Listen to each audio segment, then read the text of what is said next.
Spike was my first real good friend in Jersey City. I went to his house. My cousin took me over there. Spike was in the back, in a corner, watching television. Real quiet. So I met Spike. I said, "How you doing, man?" He said,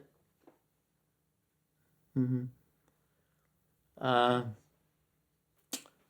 play music?" He said, "Yeah." And he had a trumpet. I said, "You play that?" He said, I said, "Play something."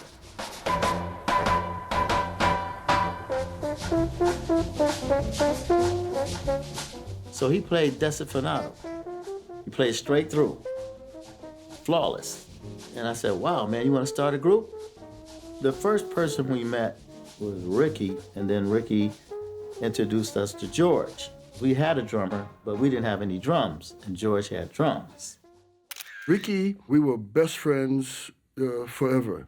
When I lived in the alley, Ricky lived across the street. He was super eccentric. He was like Jimi Hendrix and Sly Stone combined together. They used to call Ricky music and call me beat. When we met Spike and Khalees, our first rehearsal, we played Take 5 in Blue Rondo a la Turk.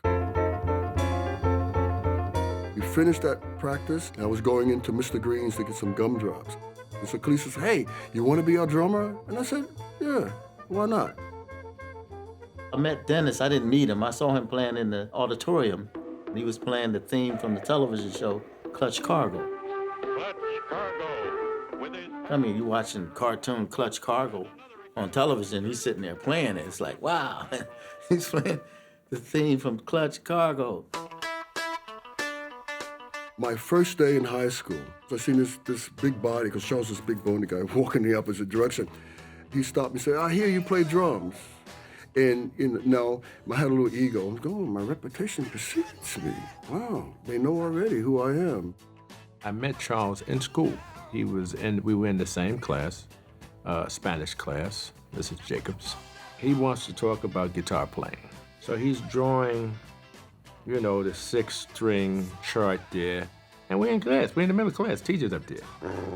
And all of a sudden, this is my fault. Spike Mickens' home was sort of the focal point. There was a wonderful atmosphere there. We used to drive Spike's mother crazy. Go home to your house. But it was kind of our breeding ground there, because we listened to all the jazz stuff at his house. That's where I first heard "A Love Supreme" by John Coltrane over Spike's house. John Coltrane records and Blakey records. Charlie Parker, of course. James Moody. Yeah, James Moody was my James Moody was my man. Just listen, man, listen to that.